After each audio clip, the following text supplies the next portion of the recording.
Hello दोस्तों, नमस्कार। मैं नवल किशोर आज एक वीडियो लेके आया हूँ, थोड़ा अलग हटके। ठीक है, बेसिकली मैं इसको कहते इस तरह के वीडियो अभी नहीं सोच रहा था लाने के लिए। ठीक है, ये शॉर्टकट वीडियो है। कहने का मतलब मैं बेसिकली क्या था कि एक टॉपिक या एक सब्जेक्ट स्टार्ट किया तो उसको डिटेल में लेके चल रहे थे कि लास्ट तक उसको ख़त्म करेंगे। लेकिन क्या है, कुछ बच्चों का पेट का एग्ज़ाम है। पेट में जो डीआई, ठीक है, आगे मैं मैथ भी पढ़ाऊंगा, लेकिन डीआई का पोर्शन बहुत ज़्यादा आता है, यानी कि लगभग 10 नंबर की डीआई आती है। तो मैंने सोचा क्यों ना डीआई को 4-5 वीडियो में ख़त्म कर दें और आपके 10 नंबर बिल्कुल सेव हो जाएं। बहुत आसान होता है डीआई को हल करना। ठीक है, सिंपल, एक बार आप कॉन्सेप्ट समझ लेंगे तो आसानी से हो जाएगा। इसके लिए बहुत ज़्यादा मैथ पढ़ने की ज़रूरत नहीं होती डीआई के लिए। ठीक है, तो चलिए स्टार्ट करते हैं। सबसे पहले डीआई पढ़ने के लिए, डीआई का मतलब क्या होता है? डाटा इंट्रैप्शन। ठीक, मतलब कि कुछ डाटा को उलट फेर करके किसी फॉर्म में दे दिया गया है, आपसे उस डाटा से कुछ जानकारी पूछी गई है, तो आपको जानकारी सारी डाटा में दी गई है, लेकिन आपको उस जानकारी को फाइंड आउट करके, यानी कि खोज कर, जिस तरह से क्वेश्चन पूछ रहा है उस तरह खोज के और उसमें थोड़ा बहुत माइनर कैलकुलेशन करके जिस तरह से उनको चाहिए उस तरह से आपको बताना है कि जो चीज़ आप पूछ रहे थे उसका आंसर ये है। तो डीआई आप समझ गए कि डाटा दिया गया, उसमें से जानकारी निकाल के जैसा एग्जामिनर क्वेश्चन पूछता है उस तरह से हमें उसी डाटा में से जानकारी को बताना है। कहीं उस क्वेश्चन को खोजने नहीं जाना है। क्वेश्चन का आंसर आपका डीआई के अंदर ही दिया है, लेकिन उससे ढूंढ के सॉल्व करके आपको आंसर लगाना है। ठीक है, तो डीआई सबसे पहले कितने प्रकार से आ सकती है? डीआई कई प्रकार से बनती है। क्या होता है? टैबुलेशन फॉर्म में डीआई बनती है, जैसे मैंने 4-5 प्रकार यहाँ पे लिखे हैं। तो टैबुलेशन फॉर्म में, टैबुलेशन फॉर्म क्या होता है कि डाटा को टेबल में दे दिया गया है। टेबल कैसी? अब यहाँ बनाने की जरूरत नहीं है, जो एक क्वेश्चन मैंने लिया है वो टेबल वाला ही क्वेश्चन लिया है पहला। तो टेबल के फॉर्म में कुछ इस तरह से आपको डाटा दिया रहा होगा, तो ये आपको टेबल की तरह नजर आता है कि एक टेबल में कुछ डाटा दिया गया और कुछ जानकारी बताई गई। तो जो टैबुलेशन फॉर्म की डीआई होती है, टैबुलेशन मतलब सारणीयन, हिंदी में सारणी के रूप में, तो वो डीआई कुछ इस तरह की आपकी होती है, यानी कि इस तरह से डाटा आपको दिया जाएगा जो टैबुलेशन फॉर्म की डीआई होगी। दूसरी होती लाइन ग्राफ। अब लाइन ग्राफ में आपको आगे मैं पढ़ाऊंगा एक एक करके। लाइन ग्राफ वाली जो डीआई होती है कुछ इस तरह से आपका बना होगा और इस तरह से कुछ क्या होगा, ग्राफ दिया होगा। जैसे आप लोग क्रिकेट अगर जो देखते होंगे तो कहता है कि इसको क्या कहते हैं, ये ग्राफ जो है इसको कहते हैं पाकिस्तान का है और ये इंडिया का है। इसका मतलब ये है कि दोनों देख के हम ये बता सकते हैं कि इंडिया अच्छी स्थिति में जा रही है। कैसे? इधर दिया रहता है रन, ठीक है, इधर दिया रहता है ओवर, यानी कि 0 से लेके 1 2 3 4 5 ओवर, ठीक है, और इधर रन दिया है जैसे 0 10 50 100 200 250, इस तरह। तो जितना ऊपर आप लोगों को देख रहे हो, तो इस तरह से जो ग्राफ दिया रहता है, जानकारी दी रहती है, उसको जब हम सॉल्व करते हैं तो वो लाइन ग्राफ के रूप में जानकारी होती है और इससे भी क्वेश्चन आते हैं, यानी कि इस तरह की भी डीआई आती है। लाइन ग्राफ वाली जब डीआई पढ़ाएंगे तो आपको इस तरह की डीआई बताएंगे कैसे सॉल्व होता है। अब जैसे आप लोगों ने देखा है कि यहाँ पे दो देशों का लाइन ग्राफ के रूप में रन रेट दिखाया गया है, तो यानी कि एक ओवर में यहाँ पे इनके इतने रन थे पाकिस्तान के, इनके इतने थे, यानी कि लगभग 50 के बराबर थे, इनके 10 के बराबर थे। तो जानकारी आपको सारी दी जाती है डीआई में, बट उसको आपको खोज के आंसर निकालना होता है। तो जो लाइन ग्राफ की डीआई होती है कुछ इस तरह से होती है, लाइन के माध्यम से डाटा को दर्शाया जाता है और आपको वहां से आंसर निकालने होते हैं। तीसरे प्रकार की जो डीआई होती है वो होती है आपकी हिस्टोग्राम। अब हिस्टोग्राम क्या होते हैं वो भी आप देख लीजिए। यहाँ पे ये मिटा दे पहले, एक सेकेंड। हिस्टोग्राम होता है, वो हिस्टोग्राम आपने इस तरह से कुछ डीआई देखी होंगी कि क्या होगा, आपका हिस्टोग्राम होता है आयत के रूप में, इस तरह से आपको डाटा दिया जाएगा। ठीक है, यानी कि यहाँ पे 50, यहाँ पे 40, यहाँ पे 100, इस तरह से डाटा दिया रहा होगा। तो ये यानी कि आयत के रूप में पिलर खड़े हुए हैं और इस तरह से आपको डाटा दिया जाएगा। इधर कुछ जानकारी दी जाएगी ऊपर की तरफ, इधर कुछ जानकारी दी जाएगी और इस तरह से आपको डीआई दी रही होगी, उसमें से आपको आंसर सॉल्व करने होंगे। तो इस प्रकार की जो डीआई आती है वो हिस्टोग्राम डीआई कहलाती है, यानी कि इस पर भी आप लोगों को मैं डीआई इस तरह की भी हल करके दिखाएंगे और कैसे इसमें से क्वेश्चन के आंसर निकालते हैं वो भी आप लोगों को सिखाएंगे। फिर जैसे होता है बार ग्राफ डीआई। अब बार ग्राफ क्या होता है, बार दिए रहते हैं, वो भी सेम इसी तरह कुछ होती है, ठीक है। क्या होता है, ऐसे एक बार बनाया, ठीक है, उसमें क्या कर दिया, इसको दूसरे कलर में दर्शा दिया, ठीक है, और दूसरा इसके ऊपर पिलर जो खड़ा किया है वो इस तरह से दिखा दिया। फिर तीसरा कलर है, ठीक, उसको इस तरह से दिखा दिया। कहने का मतलब है यहाँ से यहाँ तक के किसी और चीज़ की जानकारी दी गई, यहाँ से किसी और की, यहाँ से किसी और की। फिर इसी तरह जैसे मान लेते हैं दूसरा एक इन्होंने बार ग्राफ बनाया, ठीक है, और यहाँ तक की जानकारी जो दे दी वो ए व्यक्ति की दे दी। फिर यहाँ से लेके दूसरे कलर में यहाँ तक की जानकारी जो दे दी वो बी व्यक्ति की दे दी, ठीक है, और फिर ये सी व्यक्ति की दे दी। तो यानी कि एक ही आयत में जब कई जानकारियाँ दी गई, कई बार एक के ऊपर एक रख दिए गए, तो ये क्या होगी, बार डायग्राम, यानी कि बार ग्राफ बन गया। तो आपका इस तरह की जब डीआई पढ़ेंगे आप, ठीक है, ये थोड़ा टिपिकल हो जाता है क्योंकि एक ही में से आपको कई सारी जानकारी निकालनी होती। तो इस तरह की जो डीआई आएगी वो आपकी बार ग्राफ डीआई कहलाती है। तो इसके बारे में भी हम लोग आगे क्या करेंगे, पढ़ेंगे अच्छे से।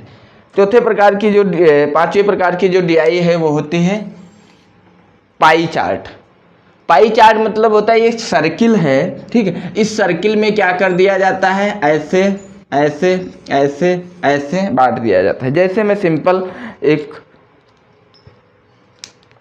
ये पाई चार्ट बनाया, अब यहाँ पे मैंने लिख दिया कि जैसे मान लेते हैं पाई चार्ट दे दिया, बीजेपी का इलेक्शन हुआ और उसका रिजल्ट आया, ठीक है, बीजेपी का भारत में इलेक्शन होता है और रिजल्ट आया, ठीक है, तो बोल दिया गया कि ये वाला जो ग्राफ है ये बीजेपी की सीटें हैं, ठीक है, और ये वाला ग्राफ जो है, ठीक है, ये कांग्रेस का है, ठीक है, और ये वाला मैंने बोल दिया एसपी यानी कि सपा का है, ये बीएसपी का है और ये अदर का है। तो इस ग्राफ को ही देख के आपको पता चलता है कि सबसे ज़्यादा सीटें किसकी आई। आप साफ बता दोगे बीजेपी की आई, क्योंकि इसमें पता चल रहा है सबसे ज़्यादा एरिया किसने कैप्चर कर रखा है, इसने। तो यानी कि ये पूरा टोटल भारत की जितनी भी सीटें हैं उनको एक क्या किया गया है, सर्किल में दिखाया गया, उसमें जिसका जितना हिस्सा है उसका क्या है, वो भाग है और उसकी सीटें उस हिसाब से दर्शाएगी। तो यानी कि पाई चार्ट को देखकर हम समझ सकते हैं कि किसका परसेंटेज ज़्यादा है, यानी कि किसका सीट ज़्यादा है। तो इसी तरह इसमें अब यहाँ पे ये ना दे के आपको डाटा दिया रहा होगा, डाटा दे देगा 55 सीटें, इनकी दे देगा 40 सीटें, फिर कहेगा आपसे कि इसमें से आपको क्वेश्चन पूछेगा कि किसकी सीट किसके परिप्रेक्ष्य में ज़्यादा है, कम है, या परसेंटेज में बताइए। तो इस तरह से जो पाई चार्ट यानी कि सर्किल में आपको डीआई दी जाती है, सर्किल में डाटा दिया गया होता है, उस सर्किल को क्या कर दिया गया होता है, बांट दिया गया होता है। तो इस तरह का जो डाटा इंटरेक्शन आपका आता है यानी कि डीआई आती है वो आपकी पाई चार्ट डीआई कहलाती है। तो इस तरह के आप कई प्रकार की डीआई पढ़ेंगे, ठीक है, देखेंगे, एक एक करके पढ़ेंगे। तो सबसे पहले जो मैंने यहाँ पे स्टार्ट किया है वो है टैबुलेशन फॉर्म, यानी कि टेबल फॉर्म में जो डीआई आती है उसके बारे में हम लोग पढ़ेंगे। तो टेबल फॉर्म में जब हम डीआई पढ़ते हैं तो सबसे पहले आपको ये जानना है टैबुलर डीआई में कि जो भी डाटा टैबुलर डीआई में दिया गया था तो वो एक रो का डाटा आपको अच्छे से एक ही रो में पढ़ना है। आपके पेपर में दिया रहा होगा कि जैसे 1988 यहाँ पे क्या लिखा है, वर्ष लिखा है, यानी कि इस टेबल में हमें जो डिटेल दी गई है वो ये बताया गया है, साल के बारे में बताया गया, ईयर के बारे में बताया गया, जैसे 1988, 89, 90, 91, 92, ठीक। फिर यहाँ पे बताया गया है गेहूँ, चावल, मक्का, अनाज कुल। चलिए पहले क्वेश्चन पढ़ते हैं, डीआई कह क्या रही है। कह रहा है निम्न सारणी में, ये एक सारणी है, मतलब निम्न नीचे लिखी सारणी में, निम्न सारणी में एक राज्य के, मतलब कोई राज्य है, राज्य के सन 1982 से 1992 तक अनाजों के उत्पादन को 10 लाख टनों में दर्शाया गया है। सारणी का अध्ययन कर प्रश्नों के उत्तर दे। कहना ये चाह रहा है कि नीचे दी गई सारणी में किसी राज्य के 5 सालों का, यानी कि 1982 से 92 नहीं, लगभग 10 सालों का, ठीक है, क्या दिया गया है। सॉरी, मैंने यहाँ पे गलत लिख दिया है, 1988 यहाँ होना चाहिए, ठीक है, नहीं सही है, हाँ, 1982 से 1992 तक के अनाजों को, यानी कि किसी राज्य में जो हर साल उत्पादन होता है उसमें 82 से लेके 92 तक के राज्यों का क्या किया गया है, उत्पादन नीचे दिया गया है। सभी वर्षों का नहीं, मेन वर्षों का दिया गया है, ठीक है। उत्पादन आपको टेबल में हर वर्ष का दिया गया है, ठीक है। उसके आधार पर जो प्रश्न पूछे गए हैं उनके आपको आंसर देना है। तो सबसे पहले हम क्या करेंगे, प्रश्न टेबल को देखेंगे अच्छे से कि टेबल में डाटा क्या क्या दिया गया है। सबसे ध्यान देने वाली बात ये होती है जो ये लोग ब्रैकेट में लिखते हैं, जैसे 10 लाख टनों में, यानी कि जो डाटा दिया गया है 170 है तो ये 170 नहीं है, 170 गुणे 10, यानी कि 10 लाख टनों में दिया गया है, ठीक है। तो ये चीज़ ध्यान रखिए, इसीलिए यहाँ पे लिख भी दिया है मैंने 10 लाख टनों में उत्पादन। फिर क्या क्या दिया है इन्होंने, गेहूं का उत्पादन दिया है, चावल का उत्पादन दिया है, मक्के का उत्पादन दिया है, अन्य अनाज मतलब अदर अनाज और भी जो अनाज होते हैं उनका उत्पादन दिया गया, और टोटल कुल दे दिया है। अगर जो इन्होंने कुल यहाँ नहीं दिया होता तो आप जब क्वेश्चन सॉल्व करते हो, अगर जो टोटल योग की ज़रूरत पड़ती तो आपको निकालना पड़ता, लेकिन दे दिया है तो अच्छी बात है। नीचे मतलब गेहूं का सभी वर्षों का उत्पादन भी दे दिया गया है योग करके, नहीं दिया रहा होता तो सभी वर्षों का योग आपको करना पड़ता है, यहाँ पे जरूरत पड़ती क्वेश्चन में। तो इसी तरह ये आप टेबल देख रहे होंगे कि सबका योग दिया गया। अब जब टेबल एक बार आपने अच्छे से पढ़ लिया, ठीक है, टेबल को आपने एक बार अच्छे से देख लिया, तो उसके बाद आपको डायरेक्टली क्वेश्चन पे जाना है। क्वेश्चन में जो चीज़ की रिक्वायरमेंट होगी, डीआई लगाते समय आपको ये नहीं करना है कि अगर जो ये योग ना दिया होता तो आप पूरा योग करने बैठ गए, पहले नहीं करना है, क्योंकि हो सकता है इस योग की ज़रूरत ही ना पड़े हमारे क्वेश्चन में, ठीक है। और अगर जो योग की ज़रूरत नहीं है क्वेश्चंस में, जो क्वेश्चन पूछा है, तो हम इसको फालतू में निकालेंगे, हम अपना एग्जाम का समय नष्ट करेंगे। तो अगर जो ज़रूरत है तो डीआई को देखने के बाद अच्छे से क्वेश्चन, डीआई का जो क्वेश्चन ऊपर शीर्षक होता है उसको पढ़ने के बाद, टेबल को अच्छे से रीड करने के बाद में हम क्वेश्चन की तरफ मूव करते हैं कि क्वेश्चन क्या पूछ रहा है। तो जैसे पहला क्वेश्चन पूछा है सन 1990 में, यानी कि 1990 सन यहाँ दिया गया होगा, 1990 में मक्का उत्पादन में पिछले वर्ष की तुलना में कितने % की कमी आई है। कहना ये चाह रहा है कि इस टेबल के अनुसार उस राज्य में 1990 में जो मक्का उत्पादन हुआ है वो पिछले साल की तुलना में कितने % कम उत्पादन हुआ है। तो एक चीज़ तो क्वेश्चन पढ़ते ही हमें पता चल गया कि पिछले साल की तुलना में हमें पता है इस राज्य में मक्के का उत्पादन कम हुआ है, ये निश्चित है, नहीं तो ये क्वेश्चन ही नहीं पूछता। क्लियर हुआ। तो ये तो पढ़ के क्वेश्चन समझ में आ गया, क्वेश्चन पढ़ते ही पता चल गया मक्के का उत्पादन कम हुआ है पिछले साल की तुलना में, भले कितना भी कम हुआ हो, बढ़ा नहीं है, तभी उन्होंने कम पूछा है। तो चलिए लगाते हैं, इसको देखते हैं। तो 1990 में मक्के का उत्पादन हमें देखना पड़ेगा इस टेबल से। तो 1990 इस टेबल में कहाँ है, ये है 1990, और 1990 में मक्के का पूछा है तो मक्के वाले कॉलम में जाएंगे। तो 1990 में मक्के का उत्पादन कितना है, 238। तो 1900 यहाँ लिखेंगे क्वेश्चन जब लगाएंगे, 1990 में मक्का उत्पादन। स्टार्टिंग में जब आप लगाएंगे डीआई को तो साफ साफ लिखेंगे, अदरवाइज गलतियां बहुत होगी। 1990 में मक्का उत्पादन कितना है, 238। अब ये 238 क्या है, 10 लाख टनों में दर्शाया गया है। 238 10 लाख टनों में, तो 238 गुणे 10, ठीक है, इतना उत्पादन हुआ है। यानी कि कितने टन हुआ है, 2380 टन हुआ है। यही गलती करते हैं जो छोटे छोटे पॉइंट नहीं देखते हैं। उसने बोला ना कि 10 लाख टनों में डाटा को हमने दिखाया है, तो 10 लाख टनों में करने के लिए हमने क्या किया, 10 से गुणा कर दिया, तो 2380 टन का उत्पादन निकल के आ गया। कब, 1990 में। पिछले वर्ष की तुलना में पूछा है, तो 1990 के पहले का वर्ष कौन सा है? 1989। ये तो सभी को पता है, एक साल पहले की बात है। तो 1989 में कितना उत्पादन हुआ? 234। तो यहाँ पे लिख देते हैं 1989 में मक्का उत्पादन कितना हुआ है? साफ साफ दिख रहा है 234 गुणे 10 कितना आ गया? 2340, यानी कि 2340 टन पिछले वर्ष में उत्पादन हुआ था।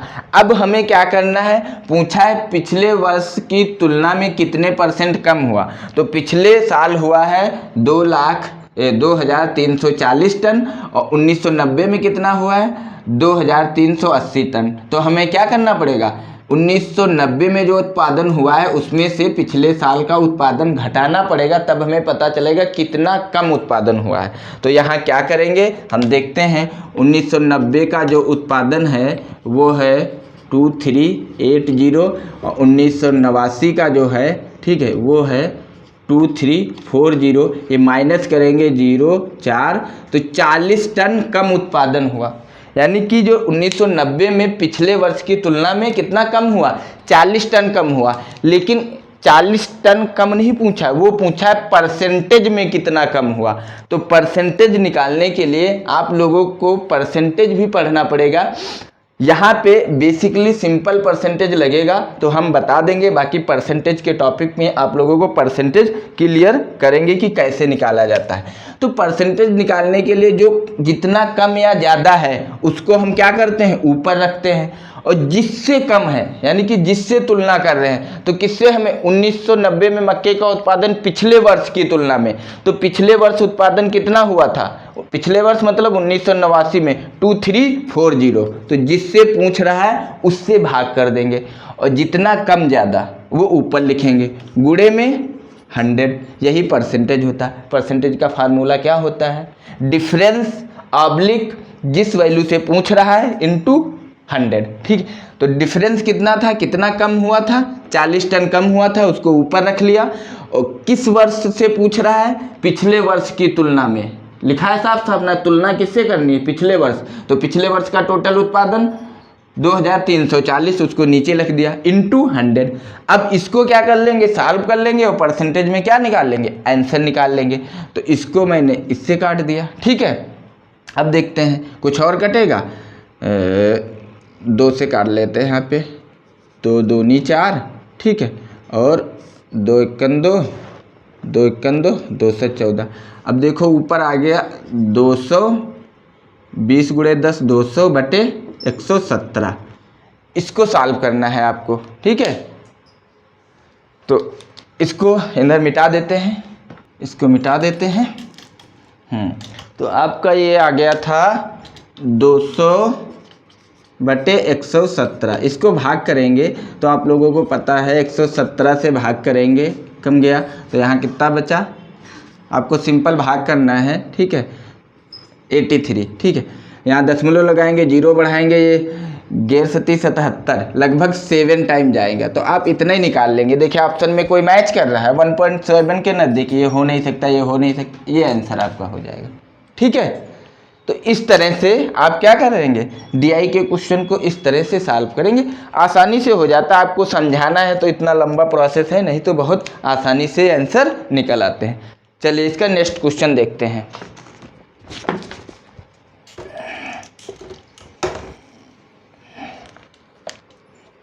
नेक्स्ट क्वेश्चन है कि सन 1991 में, क्वेश्चन नंबर 2, सन 1991 में किस अनाज का उत्पादन पिछले वर्ष की तुलना में सर्वाधिक था? किस अनाज का उत्पादन पिछले वर्ष की तुलना में सर्वाधिक था?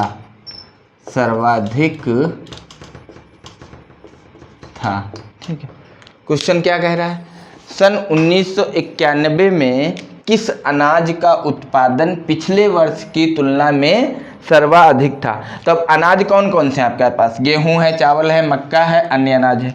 तो पूछ रहा है 1991 में, तो 1991 कहाँ है, ये है 1991, ठीक। किस अनाज का उत्पादन पिछले वर्ष की तुलना में सर्वाधिक था, पिछले वर्ष की तुलना की जाए तो सर्वाधिक उत्पादन था।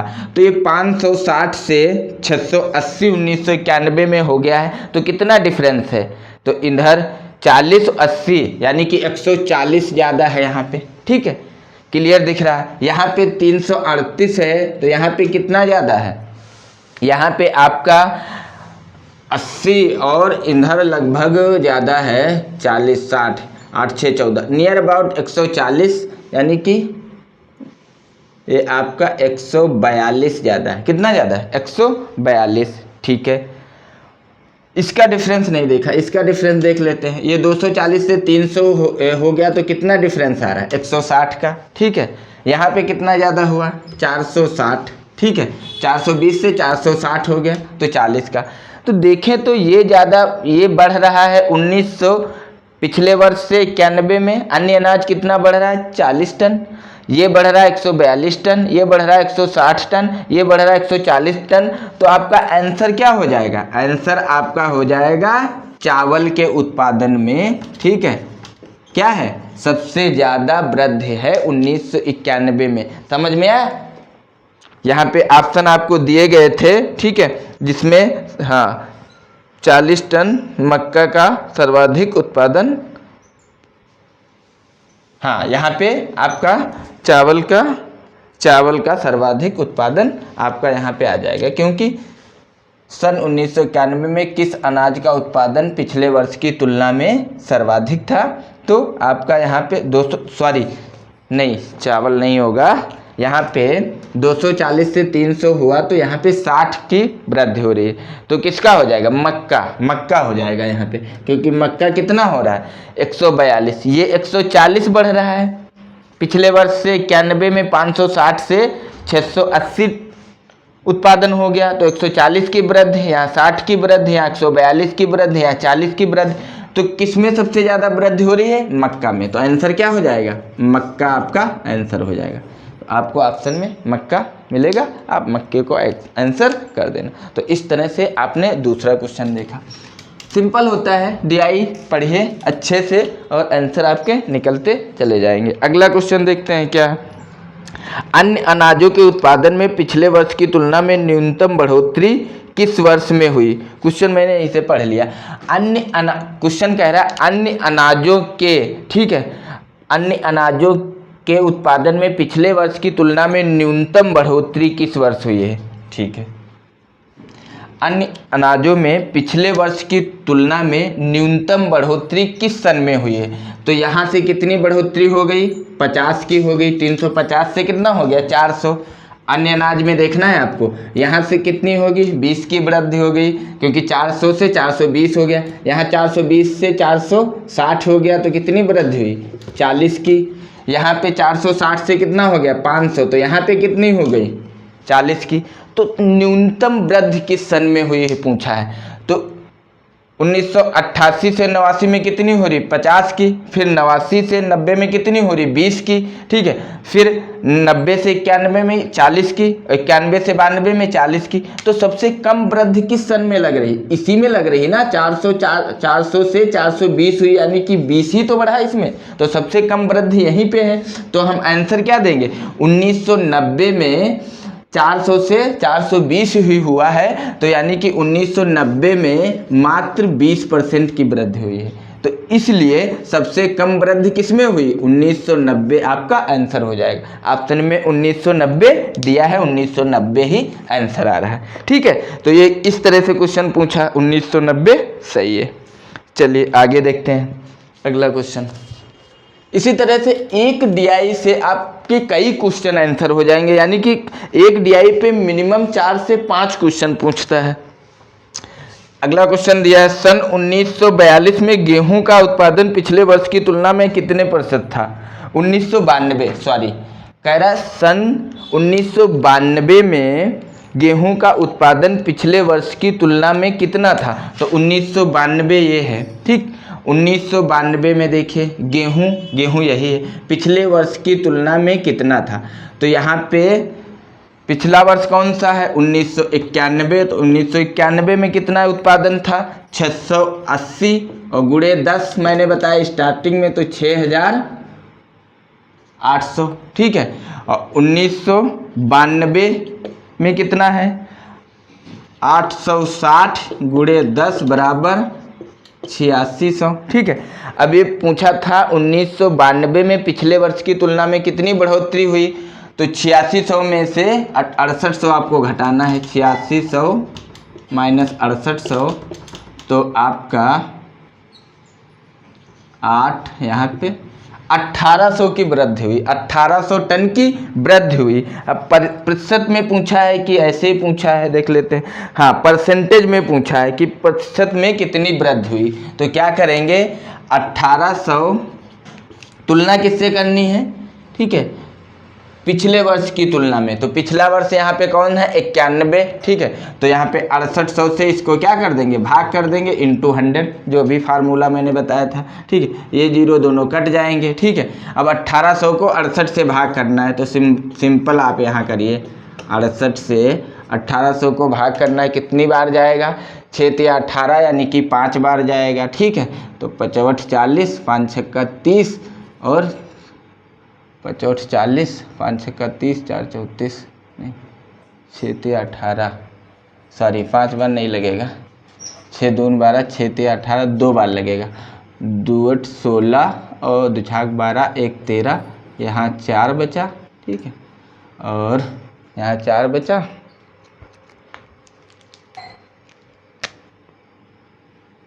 यहाँ 4 बचा, ठीक। यानी 180 में से 136 माइनस करेंगे, 44 बचेगा। ऊपर का एक जीरो नीचे है, फिर कितनी बार जाएगा, 24, 4 बार जाएगा, नहीं 6 × 48, 480, 6 7 42, 7 बार जाएगा, 7 8 56 और 7 6 42, ठीक। 7 56 और 7 6 42, 5 47 नहीं जाएगा, यहाँ पे 6 बार जाएगा, 6 × 48 और 6 छाक 36, 4 40, यहाँ 2 बचा, यहाँ आपका बचा 3, ठीक है, यहाँ 32 बचा। यानी कि लगभग 26 पॉइंट कुछ आंसर आ रहा होगा। अगर जो पॉइंट में आंसर आ रहा है तो आगे और सॉल्व करेंगे, नहीं तो हम देख लेंगे 26 वाला ऑप्शन कोई दिया है, 26 वाला ऑप्शन, हाँ हमारे पास में 26 का ऑप्शन एक ही दिया है, ठीक है। तो 26.47 ऑप्शन में दिया है, तो आपका आंसर हो जाएगा आंसर नंबर ए, 26.47 दिया गया था, ठीक है। तो इस तरह से आप लोग DI हल करेंगे।